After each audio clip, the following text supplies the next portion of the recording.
Hearing none, the minutes are approved.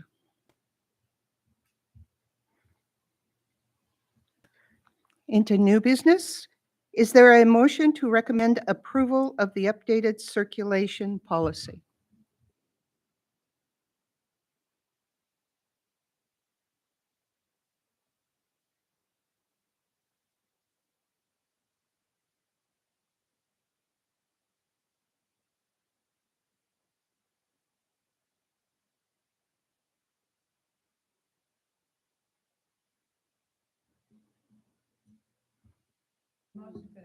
Yes.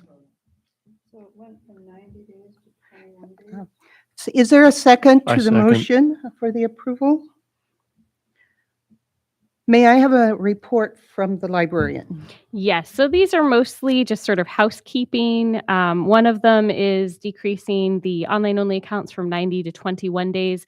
The online-only accounts started out during the pandemic when no one could come in person, and now we would like to bring that down to 21 days to match our temporary accounts. We want to make sure that people come in and get those switched over to permanent accounts, and we also want to make sure that people aren't accidentally creating multiple online-only accounts and keeping those. And then if you continue on, we also changed the number of item limits for downloaded items from the Alaska Digital Library from 10 to 7. That reflects the actual number that they are able to download. So that's really just a housekeeping item. And we also said that interlibrary loan is a nationwide program rather than a statewide program, because it might even be considered international because we sometimes get things from Canada, but it's mostly the United States. And those summarize my changes to the report. Are there any questions? The subject is now open to discussion by the library board. Are there any board comments? Have there been issues with the expired, inactivated, or deleted cards? Changed. Oh, I see. Yeah, so that one is to make it so that when they come in, if their address hasn't changed, they don't need to keep providing proof of address every time. So less of a problem, and again, more housekeeping, something we do in practice already. Good question. I have a question regarding expired cards that have not been used for 1 year. Patrons, I guess this is more or less clarification, remain responsible for any outstanding fees and fees that were previously incurred. Is this a replacement fee? Is it other library fees, or are there still that the Soldotna Library has incurred and remain? So we no longer charge overdue fees, but if someone, for instance, damages an item and we need the item replaced, then that item charge would remain on their account. But yes, it would definitely include replacement charges from other libraries. And in that case, the account would not be deleted because it has charges on it. Thank you. The other question I had as I was looking through, under item limits, and there's permanent cards and temporary cards. I see under the permanent cards and the visitor cards and the online cards, it's limited now to 7 rather than 10, but under the temporary cards, it's still 10.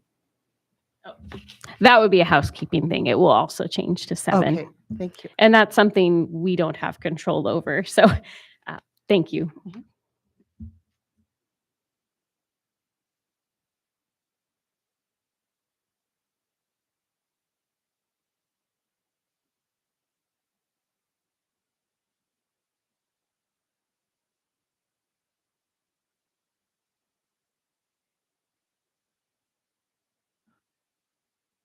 Other comments?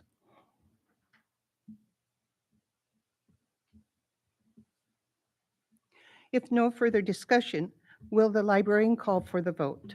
Von Bremen, Yes. Howell, Yes. Miller, Yes. Myers, Yes. Sweeney. Yes. Okay. Will the librarian give a summary of the librarian's report? Yes, and I came prepared this time. I've got the top 10. So, so I encourage you to read the entire report, but I wanted to come prepared tonight, so I wasn't reading a very lengthy report.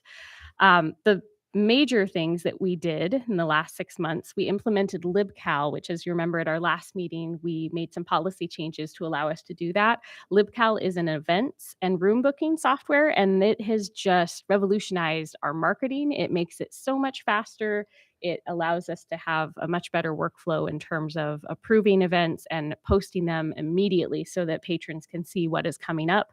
Patrons can even register and get a reminder about events. It's just, I could go on, but it's amazing. And then also room booking. It includes room booking software, so patrons can look at our rooms in real time, see if a room is available for our smaller rooms. And on their phone, they could say, oh, let's book that room and move this meeting to that room. And they can come in and they have a room available. We also updated our website to allow us to add some of the what they call widgets from LibCal. So that we also simplified our website, which was something we were wanting to do for a while, and it gave us a good opportunity. We in May, on May 19th, we were able to put up our story walk. It took a little longer to put it up because the snow is a little deep this year, but they did do an excellent job clearing those trails for us. We also in May put up the state's first laundromat library, which is what it sounds like. It's actually a little shelf of books for children, and they're welcome to take them. They can keep them, or they can bring new ones to put on there. And it's at the Wash and Dry in Soldotna. And this is a national, maybe international, but at least national thing to bring literacy to places in the community where people may be sitting and waiting. And so we're excited that we were the first in the state to do this. Summer reading this summer is called All Together Now. It's focused on kindness and community, and it's going really well. We started that in May, and it is ongoing. And we did add some new programs this year. We have Tween Scene, which is for ages 10 through 14. We're having that once a month, and we're planning on having it twice a month due to popular demand once the school year starts back up again. We also have something called Cool Kids Crafts, which is for ages 2 through 5.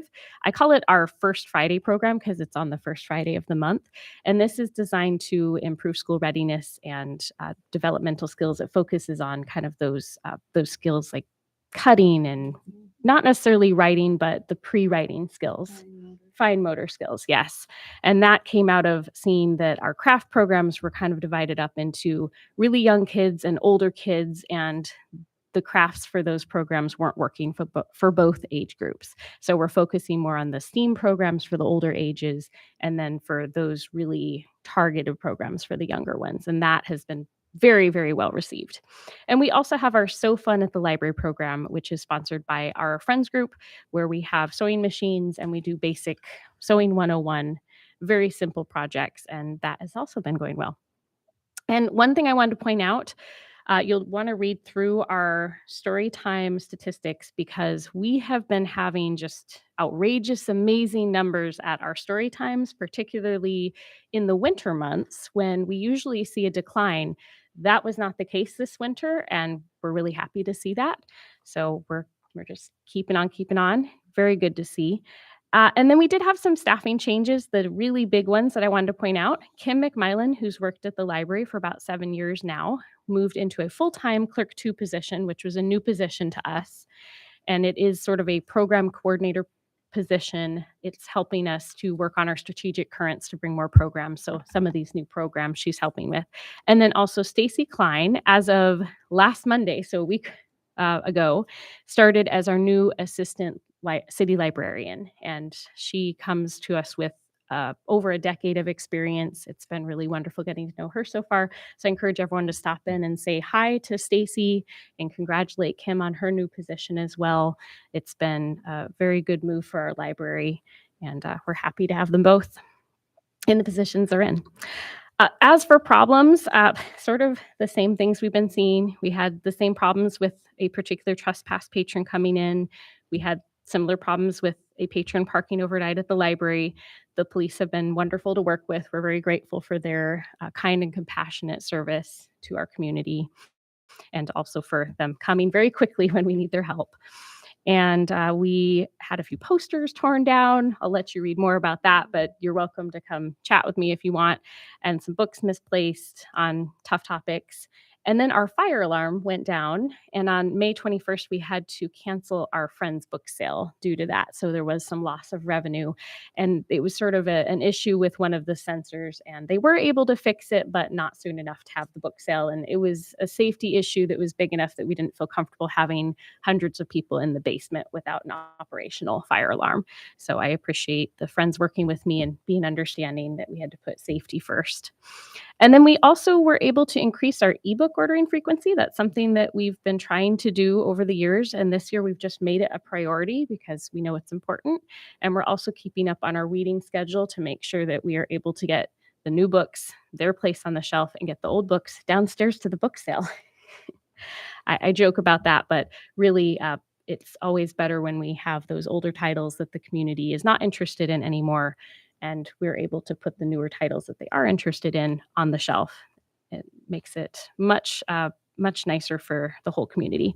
And then the last one, I had already mentioned that Storytime stats were up, but all of our stats were up a bit, but especially program attendance. If you look at those bar graphs I've got at the end, you can see that the program stats, especially the attendance, was way up. So you see that our program numbers are not as high, but our statistics are high, which is actually what you want to see, because that means that more people are coming to each program. So that is my report.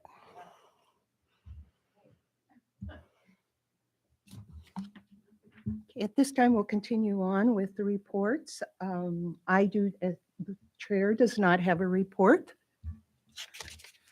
So continuing, Soldotna Library Friends, please give their report. I'm Jane Firstenau, representing the Soldotna Library Friends Board. Since your last meeting, we've worked on revising our articles of incorporation and our bylaws. It's not terribly unusual for a nonprofit to work on their bylaws periodically, but articles of incorporation, usually they're not altered, but there were some inaccuracies that really needed to be revised, the fiscal calendar, for example, and some other editing. So those were revised by the board, and we're waiting for that to go through an attorney, because when we make changes like that, it's important to make sure that everything is in line. The big thing that we do, book sales. And we are having increasing traffic at our book sales. They're on Thursdays once a month from 2 to 6 p.m. And art also, we also sell art. Most of the art in the library is available to be purchased. For the last 3 book sales, respectively, we've made $714, $919, and $931. And we always have over 100 attendees to each of these book sales. The May book sale, as was reported in the librarian's report, was canceled.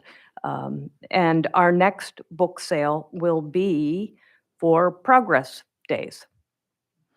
The Progress Days book sale is a combination bake sale, book sale, and we are looking for people to contribute baked goods.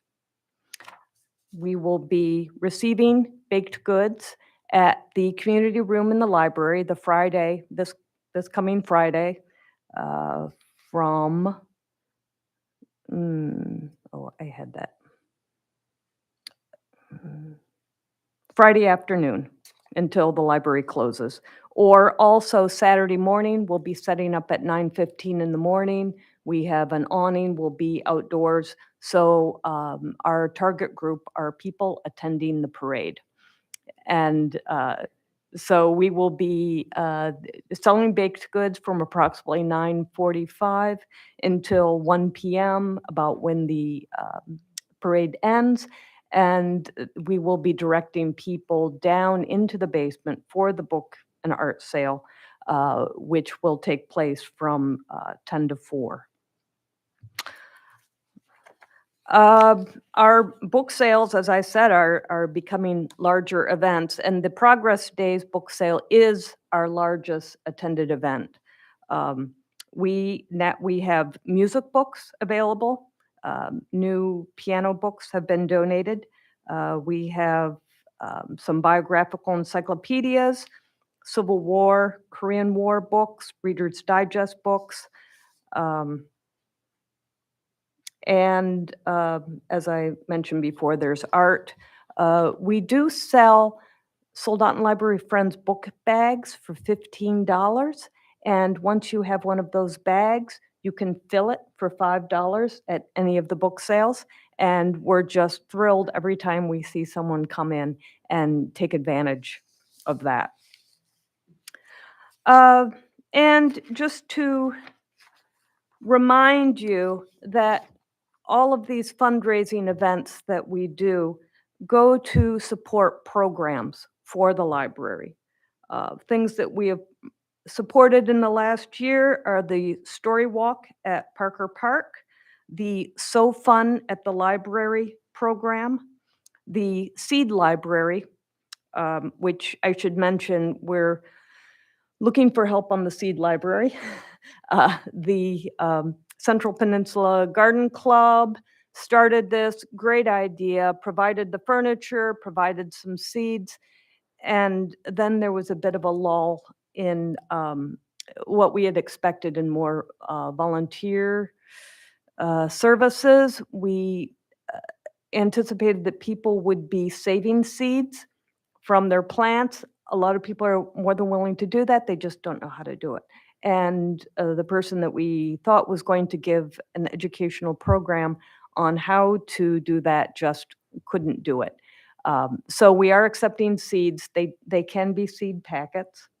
And we will continue to accept seeds and distribute seeds for free to people that want to come in until the end of the growing season. Then we're just going to cloak the seed library and let it sit until spring. Kim McMillan is the staff person who's taken that on. So if you know anyone that could offer expertise in helping us get this seed library more active, that would be great. We also have supported the Banned Books Club, the 1,000 Books Before in Kindergarten, and the summer reading programs. And that is my report. Any questions? Where's the seed library? It's Rachel. So when you walk in, it's right by the CDs. It's in a card catalog. Mhm. Yeah, it's a card catalog. Yeah. Right. Which, as I just learned, it was donated by the garden club, but I would say it's city property now because of the significant repairs that had to be done to it before it was operational. But I think it's great that there's a card catalog in the library, even if it's for seeds. Yeah. Did you say you reached out to the garden club about? You know, it's interesting. The garden club reached out to us to start it. Somebody that knows how to, that's a tricky thing. Yes. Getting these seeds. Right, and that's why we wanted to get the word out, because we thought there are probably people in the community that do this for their own gardens. And if we could just let them know that we need, if they could just do like a program in the community room so that other people could try collecting their own seeds. Yeah. Mm-hmm, mm-hmm, right. Do you know anybody in particular in the garden club to contact? I know a couple people Okay. who might reach out. Mm-hmm. They might, yeah, no idea. But they might say, oh, so-and-so does it all the time. Right. Jane, thank you very much. Thank you for the support that the library, and please pass it on, that the Friends of the Library are given to the community as well. Okay, the next report. Will the city manager give their report? Not here. Okay. Okay. Are there any members of the public who wish to give personal responses and comment? Okay. Would the ex officio council member, Carrie, like to comment? Thank you very much. Yes, and I'm sorry for being late. The council packet said it was 5:30, and so again, but I would always plan to be on time, and so please excuse that, and I apologize. Um, I know you know that we have a new city manager after the great job that our previous city manager did, and so that we're somewhat in a transition. And so the part of what I see as my responsibility, although the whole council does it, is to promote the library to her. And again, she's a very strong advocate. Again, she was from the city of Seward before she came here. And again, I want to let you know I look forward very much to continuing to be an advocate for the library. I have, I'll say, fun as we do budgets, as I am very strong in terms of asking always for increases in personnel. And last time at budget time, I talked about whether or not we need additional buildings for the library, some outbuildings in different places in the community, and they haven't approved them yet. I want to let you know I'm going to continue to advocate for the great job the library does. We did, and I think it's important when we talk about the library, we've had a very significant increase in the cost projection for the field house. Many millions of dollars increase, to the extent that we actually discussed whether or not to continue. We went ahead and did bond issues. We have decided to not do the connection of the field house to the sports center itself as a cost saving. We also had a very strong discussion on whether or not to maintain the walking track inside. And we were very clear that must remain, that we felt a major part of the community support was that resource for people of all ages. And so that I mention that only because all of us have to keep speaking on behalf of the library when there are so many different needs. And again, there's so many increases in costs. The workforce development costs are just, I'm not going to say doubling, but they're increasing by 10% almost every month in terms of everything, in terms of construction. We approved every bond issue. We have all kinds of federal money coming. We have every state issue. And so that truly where we're going to find the workforce to do all these projects all at the same time is questionable. We are committed to doing the field house immediately. One of our ways to deal with the workforce issue is to get the commitment now, to get things started now, so we have that workforce. And so that's part of our commitment as well. But again, I just mentioned that I will continue, as the entire council is, and I have no doubt the mayor is, as well as the city manager, to be a very strong advocate for the library. You mentioned something, and normally I wouldn't have even thought about this. A month ago, my dryer broke. And so I've been using the laundromat for drying. Now I wash everything in my washer and then take it over to the laundromat at the Y. I am very surprised at how many people, and I understand it's tourist season, but there are many locals, and often there's lots of kids in there. And so the issue of the laundromat library, I think, is a huge unmet need. And so that, again, whatever we can do to increase, that's what I always do when I go there.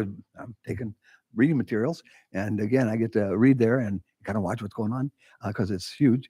But I just think that's a wonderful resource because there are quite a few children which kind of need something to do, because the parent or the older teenager that's working to do the laundry is committed, but the kids are sort of left on their own. And so that, again, I just think it's kind of like the book, the reading in the park thing. It's just a wonderful resource that I don't think most people are aware of is enough. And I think there could be huge needs. I could see you might lose a lot of material, but I would hope there would be the attitude that if those materials are going home to be read, that is a valid use of those resources as compared to having nice, neat shelves somewhere that aren't used. And so again, I want to applaud that concept. And I certainly appreciate getting to continue. This is my 4th year as the council rep on the library board, and I feel it's the best board to be on. And I thank you all for the service that you provide for this community.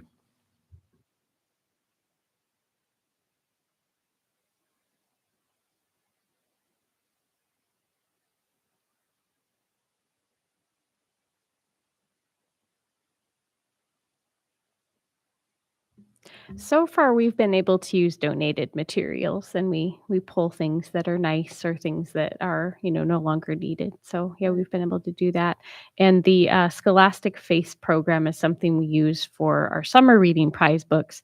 The stipulation with that is just that books will be given away for free to children. So that's also something if we needed to continue supplementing, you're able to get really high quality titles, books kids really want to read for a very low cost. So it's something I think we'll be able to continue. It's sort of like a little free library where it's like, take a book, leave a book, that kind of thing. I think it even says that on the sign.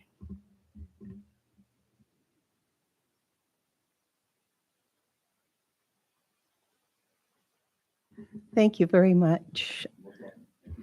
Do any of the library board members have comments? I'd like to just comment on the print.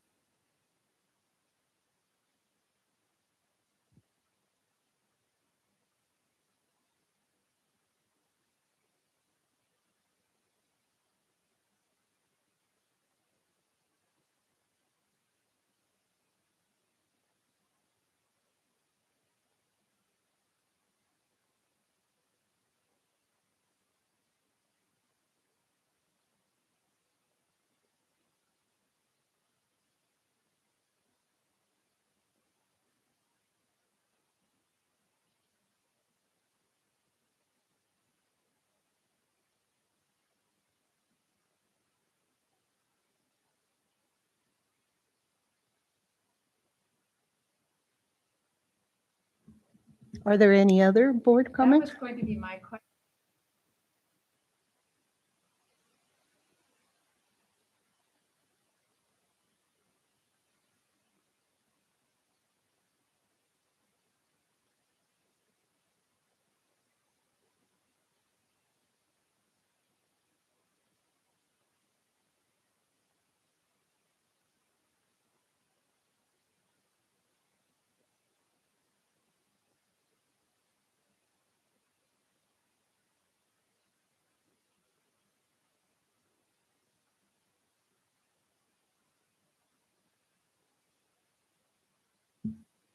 I'm going to direct this to you too, Jane. How do people volunteer an hour or sign up to volunteer?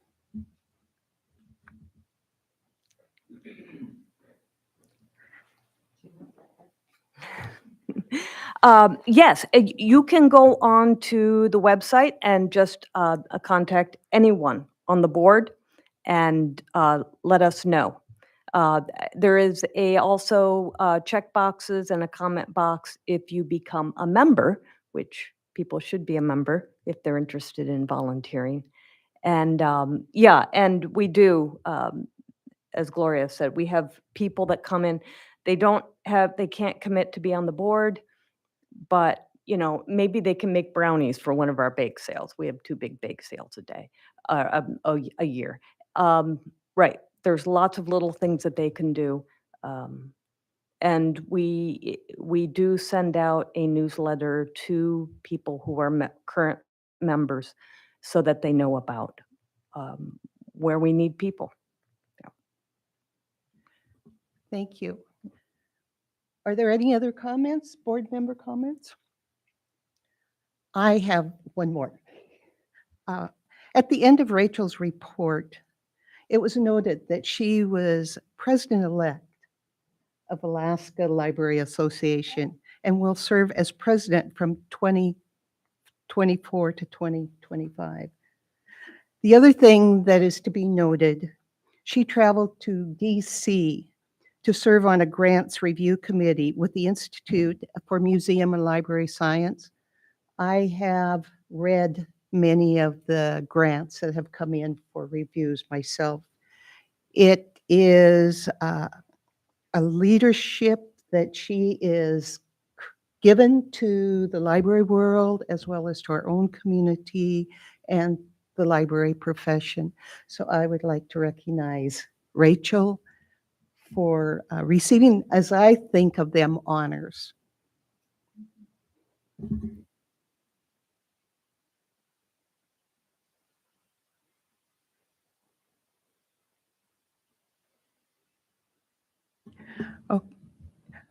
Any other comments? Hearing none, with no further business, the meeting is adjourned at 5:46 PM. The next regular meeting of the Soldotna Library Advisory Board will be held on April 17th, 2023 at 5:15 in the City Council Chamber. Pardon? Oh, that should be October. I'm sorry. Yeah, that was October. Thank you for catching that. Yeah.